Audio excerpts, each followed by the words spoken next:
Ada sejumlah kejanggalan di proyek revitalisasi Lapangan Merdeka di Kota Medan. ICW dan Fitra Sumatera Utara mencoba menelusurinya.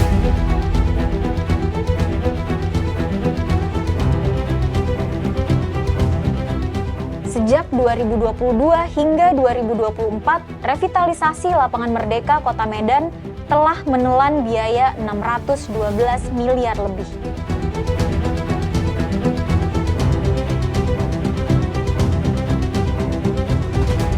Tapi yang paling menyita perhatian, dua perusahaan pemenang tender dengan nilai kontrak yang paling besar. PT Lince Romawi Raya dan PT Cimendang Sakti Kontrakindo.